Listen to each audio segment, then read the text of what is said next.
Hi there. If you just joined us, don't forget to subscribe and press the notification button to make sure you get all the latest from our show. Right now is Che Chew Chan.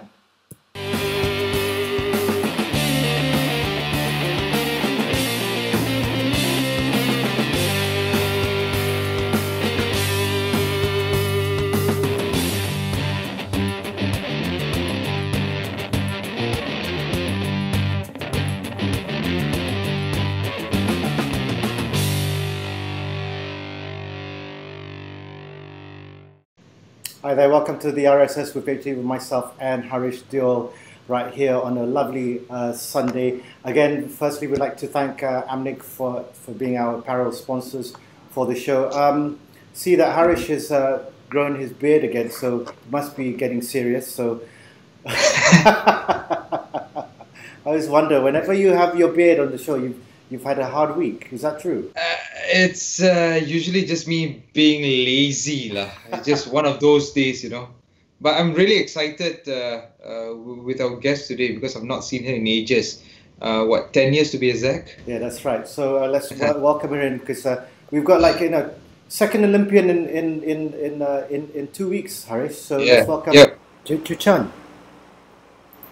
Hello, guys. Hi, I'm good. How are you? Good. How's the weather doing there? It's the first thing people always ask. Yeah, not too much. It's actually quite sunny today, and probably 17. Yeah, that's all right. Okay, good. If you notice, I'm just smiling because I've not seen her for 10 years. I've not seen her for like 13, 12. 13. I'm like, Che Chan, how are you? I know. By the way, for everyone's, for the benefit of everyone, Chew Chan, she's former national Taekwondo exponent. She competed in the Olympics with at the 2008 Beijing Olympics. She has since, left.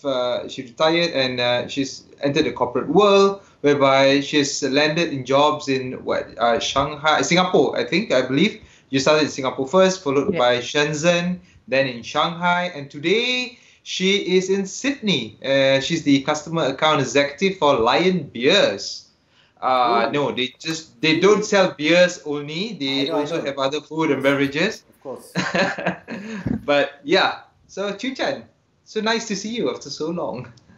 Yeah, no, it's been I'm quite repeating an myself adventure. over and over again. I know it's like a little boy who's found his sweets again. It's like, oh my God, it's like so long. But yeah, okay.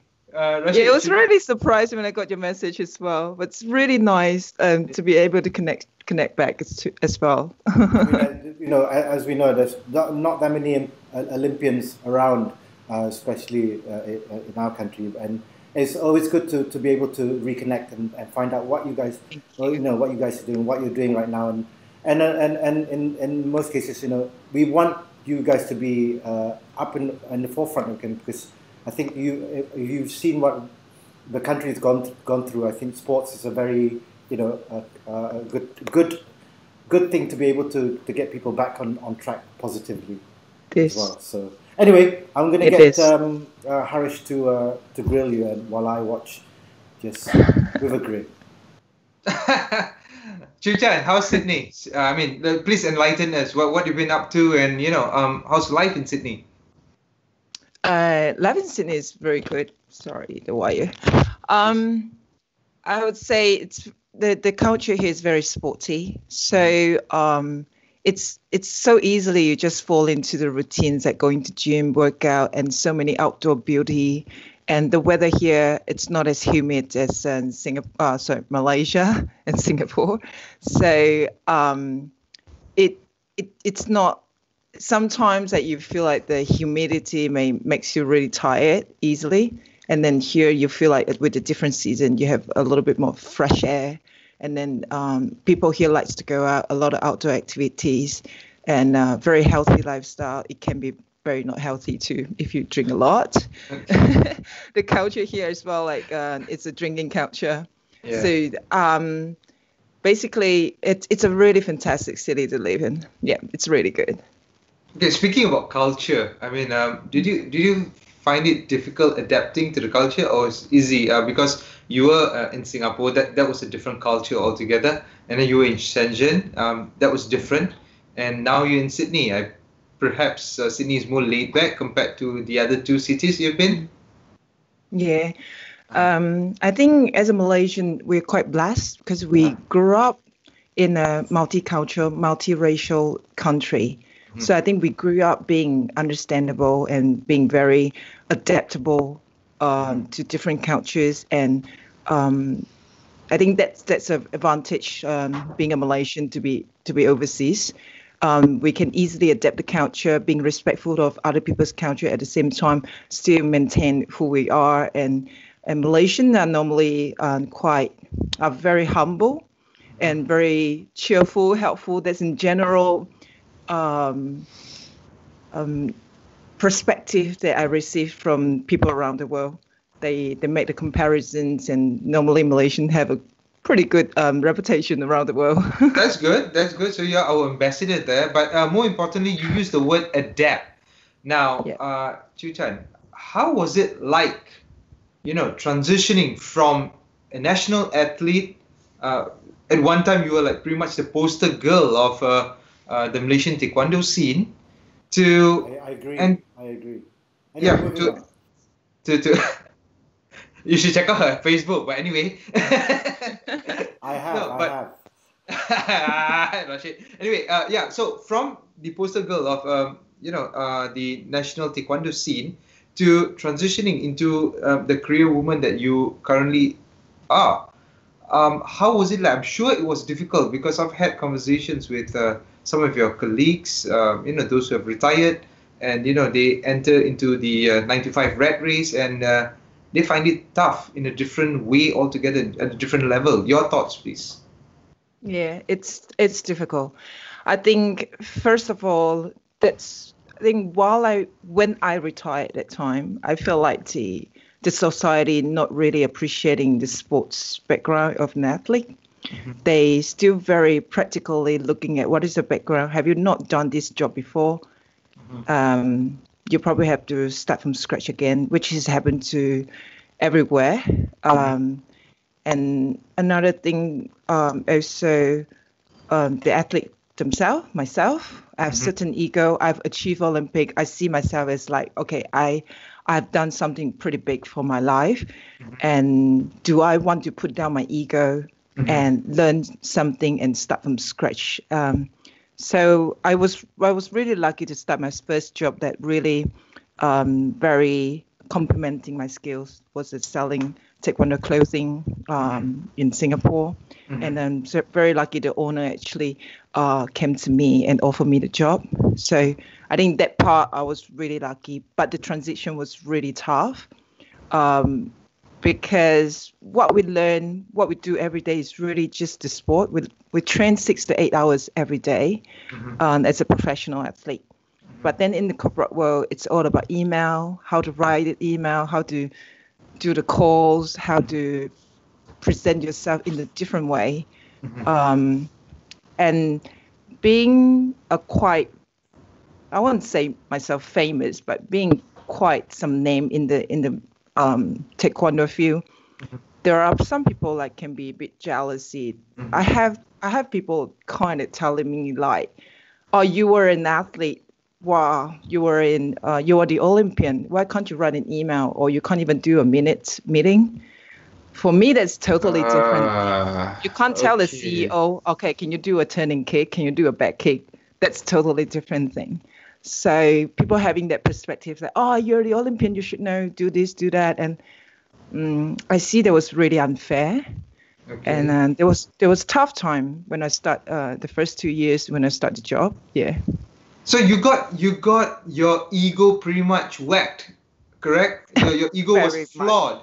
Your ego was flawed because, I mean, they started comparing you to what you did in the past to what they do today. And now moving on from that transition bit, I was informed and you had, prior to the show, informed me that you had actually reached out to certain quarters in Malaysia to, in a way, assist athletes to enter into the career? I mean, the whole transition period. Could you kindly elaborate about that? What exactly were you reaching out?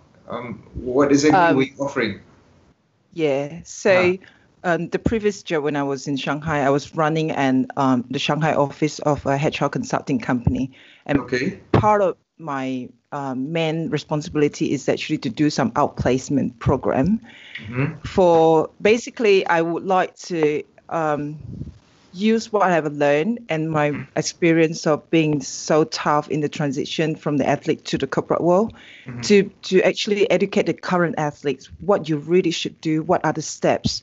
And from a very basic writing and CV and talking to them like really what they want to do and how to get their first step into the corporate world. I try to make the transition as smooth as they can, not as tough as mine. My ego really crashed like the first 3 months when I first started the first job. Yes. I cried so many times. Then 10 years I was in Taekwondo, just here. Wow. Okay. And how did it affect you? I mean, your confidence. I'm sure your confidence would have been flawed as well. I mean, here you were this, so confident, so, celebrated. You're such a celebrated person. And next thing you know, 3 months into your job, and it must have been an emotional roller coaster for you. It was really big time, and but it was my decision then. So I just have to keep telling myself that it's your decision, and you give yourself 2 years, and it is what you already committed yourself to do it. So make it good, and so been crawling. And I think the most important thing is don't scare to ask the help. Okay. I don't know a lot of things, so I've always asked people what to do, how to do.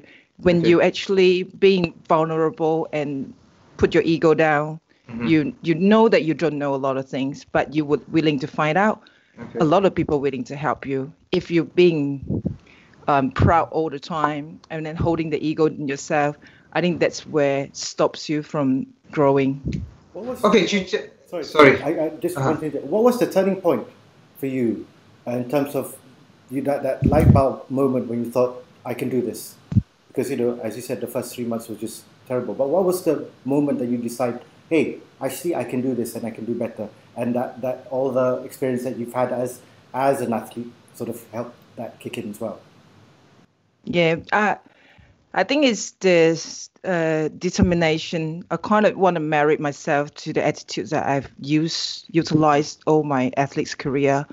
Like I'm target oriented. This is what I want to do, and determined and be disciplined. And like I say, it's really important is to ask questions and have people to help you when you actually needed help.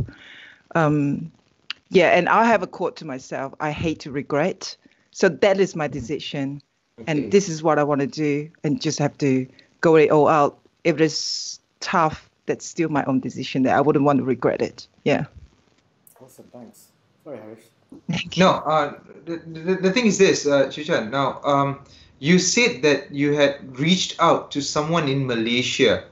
Yeah. Who was that? Was it the Olympic Council of Malaysia? Was it the ministry? Who exactly? Yeah. I think I was having a conversation with my teammate Elaine Teo about it, and then I said that I was going to reach out someone in Olympic Council to trying to maybe collaborate with some program with my previous job, and then because I was really active in helping people looking for jobs and then helping people in their different transition time, and I would like to, based on my personal experience as well, to be able to help the current athletes. But I think I just haven't got the right person and haven't really speak to the right authority. So that was just an attempt that I somehow didn't really have the story. So sorry, Che Chan, who exactly did you speak to? Because it's such a shame. If that person had tapped on, who do you speak to?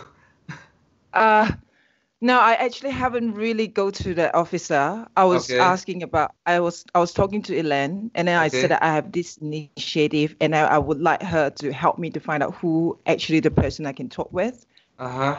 There were some names, Uh-huh. but then eventually, I don't think that the initiative really goes further.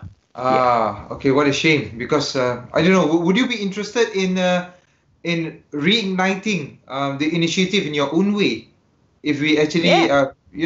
patched you up with someone from the Olympic Council of Malaysia? Yes.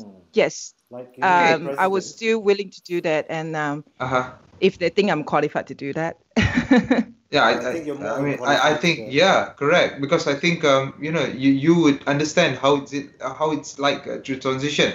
But anyway, now, just a few days ago, actually, it was yesterday when I read this article. Now, I don't know whether you remember him, but Khalid Jamlos, he was once the national football player. He played for Perak. The name sounds familiar to you. I'm sure. Yes. I'm sure if you see him, you know him. Now, the thing is that there's been reports about him selling his golden boot. He was once a golden boot winner, and he had to auction it off during a Facebook Live session for about 10,000 ringgit because apparently he's not been able to find a job for the past 3 years. Now, the reports are quite vague, and I do plan to reach out and to find out more about he's been doing for the past 3 years. But my question to you is this: now, we have someone like him, another celebrated athlete during his time on the field, but yet they are not. And fast forward to today, they are not able to secure jobs. They are forced to sell whatever they have to make ends meet. I mean, it's quite sad, don't you think? Because these are people that you look up to. These are supposed to be icons. These are supposed to be an inspiration to other kids. And more importantly, you want to convince parents that sports pays. But when you hear of stories like this, parents will go like, why should I, encourage my kids to take up sports? Che Chew Chan, I need to hear from you. That particular case, I wouldn't know the details, like you say. So I wouldn't know. But I think I mentioned a little bit earlier, it's really about the society. I personally think in Malaysian's job market, they don't really, unless there are some corporations that really have some program with the National Sports Council. Most of the private corporates, they're not really looking in athlete in the soft skill side. They looking plain on the perhaps education and your job background. So if a corporation based on that, athletes is really lacking of that because we're not trained in the corporate world, we're trained in the athlete. But I realized that more and more international company actually looking at the athlete's soft skill, like those skills that I just said, that target oriented, determination, disciplines, and communication way. Because being an athlete, being a successful athlete, you're not just doing the physical workout. You have to be able to communicate your feelings to all the trainers, all the coaches, and reporters, and being a spokesperson, a positive spokesperson to different brands. And that is also communication skills that athletes actually learn throughout the process. So I would say if I were trying to figure what would be the factor, first would be what is the athlete really want, what kind of job that you're looking for. And then secondly would be how the society and actually being to help. And the third would probably the job market. Maybe it's really the downtime. It's not really something visible, especially right now with the coronavirus thing. Yep. So I would believe the job markets can be pretty bad out there as well. No, but okay, Che Chew Chan, to address some of the matters that you raised, yeah, don't you think that the solution or a probable solution would actually be to inject some form of training to prepare athletes for their life after retirement? Yes, very much. What kind of things? I mean, what can we do to find a solution to this? Yeah.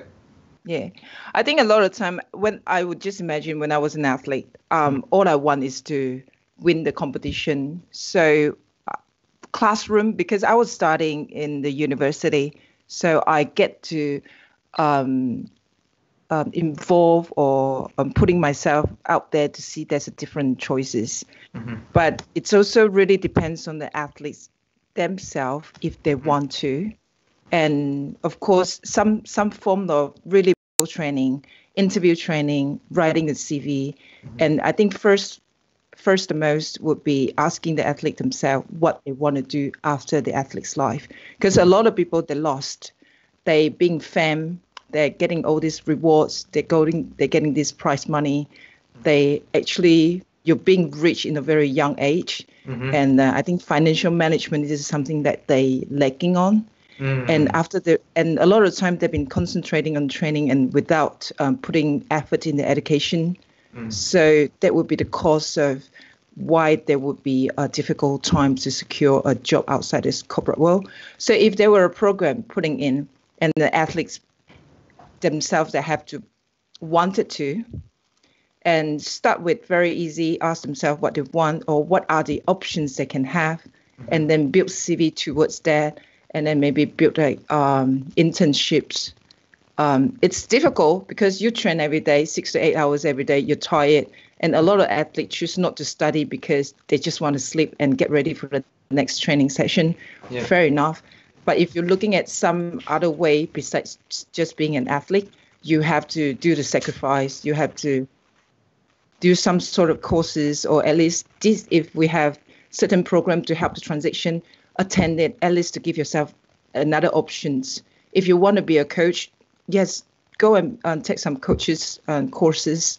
And if you would like to do something besides that, then you really, I think it's the initiative themselves that they have to have it, because a lot of time, like I said before, they feel lost. I got so much money. The first time I was trying to, I remember I like to work in the hotel management. Okay. So after I was looking at after I retired, what should I do? So a hotel actually offered me 500 per month 10 years ago to be the trainee. And for me, it's not so sustainable. And providing the athlete, I have the scholarships. I have like everything provided by the National Sports Council. Do I want to give up everything and then just having 500 per month to start all over again? That was a tough thing. Eventually, I didn't pursue that job, but that's one of the example as well for earning X number, thousands of ringgit per month into, would you willing to just get 500 per month because that's the dream that you want to pursue? So that is something, if we have a program in place, that will also help the athlete to having a mindset of what they are going to face. It will be tough, but at least the athlete knows they have a place to go and seek help with. It's not like clueless. I don't know what to do, and I don't know who I should talk to. Correct. And who should actually spearhead this? Do you think that this should come under the onus of the National Sports Council? Or if you ask me, I think it should be more of the National Federation. Your thoughts? I think National Sports Council having a similar thing in place when I was an athlete. To be honest, when I was an athlete, I wasn't putting much attention in it. So if they can just continue that program and perhaps getting people more influential, because from my memory, I don't know the persons who run that, what is the background, and then how helpful it can be. So if they can have someone having like perhaps someone like me getting out of the athlete's world and then but in the corporate world and doing okay, and to just give them a bit of inspiration of, okay, she made it, he made it, and I'm sure I can make it too, rather than a person who works for National Sports Council Mm-hmm. most of the life, and it's hard to convince people that how are you actually make a change out of it. They can't relate. They can't relate, and they're not an athlete. Or some of them aren't. Some of them are, but some of them aren't. So they can't really relate. Okay. More importantly, Chew Chan, Rashid, if I may. Now the thing is that whenever an athlete retires, the first thing that he or she is told to do is to go back to the sport. Meaning that you be a football player, you go into coaching. Or you be a Taekwondo exponent, you're supposed to run a gym and, conduct Taekwondo classes. I think that's a very templated way of viewing things. But at the same time, how was it like for you?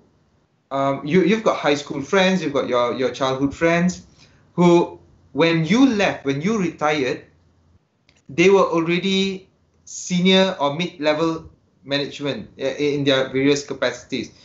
Now, were you threatened in any way, and wouldn't you think that going back to the sport for some form of comfort would be an easier alternative rather than going back into the whole corporate scene? How is it like? I mean, I'm sure you had friends who are already buying houses, making important life decisions while you are like, oh God, I've got to attend an interview.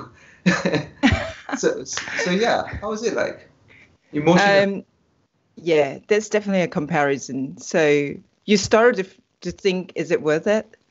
But in their shoes, they were like, wow, you achieved something that I cannot achieve in my lifetime ever.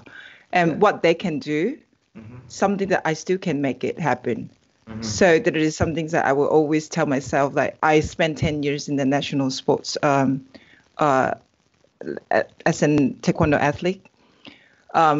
I can't take back 10 years, but my friend used that 10 years to achieve something in the corporate world. So I'm always 10 years behind them, but it doesn't mean that I cannot achieve what they achieve. But they definitely cannot achieve what I have achieved. Well said. So I'm not going to argue with you there. I'm not going to argue with you over that. There we go. Yeah. That's why she has the OLY at the end of her. She's allowed to use the OLY.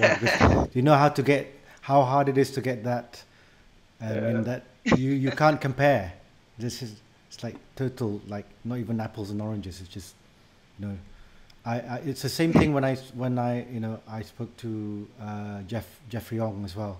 You can't tell someone, and quite a few guys have gone through that path. It's like, finishing off and thinking, where do I start? And you guys have done it. You guys have proven that it can be done. So kudos to you and thank you and the rest. But we haven't got much time left. Is there any? Well, actually, we've been over time. But do you have any other final questions, Harish? Yeah, so one last question. When are you coming back, and will you be part of the sporting ecosystem anytime soon?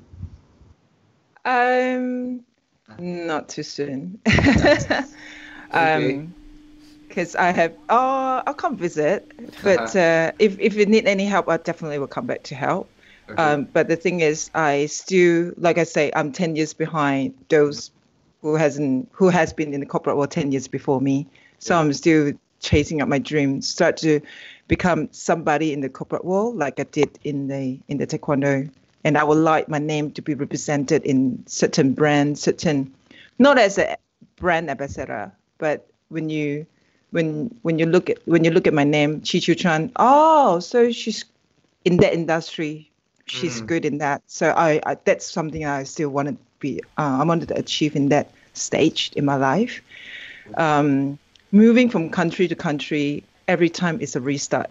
So I've been restarting a lot of time from Singapore and then to Shenzhen and then to Shanghai. And then now I'm just restarting myself in Sydney again. It's really tough. I don't think I would like to restart again. So I hope this is the chapters where I could make my name in the corporate world in maybe F&B industry in Australia. All the best. You can't go wrong with Lions Beer, a company called Lions Beer, I'll tell you that.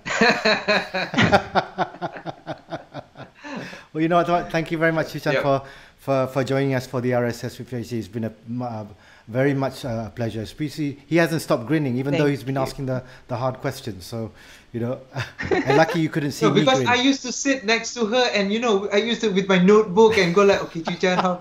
And today it's like, I mean, it's really, you know, she, Mo Siu Wei, Norasila Khalid. I really remember covering all these wonderful athletes. So whenever I speak to them, I'm always grinning.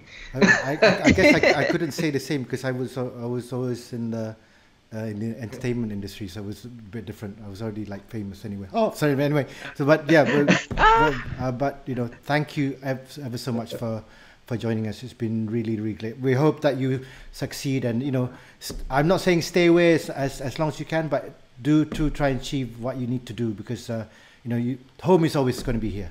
So that's the most important thing.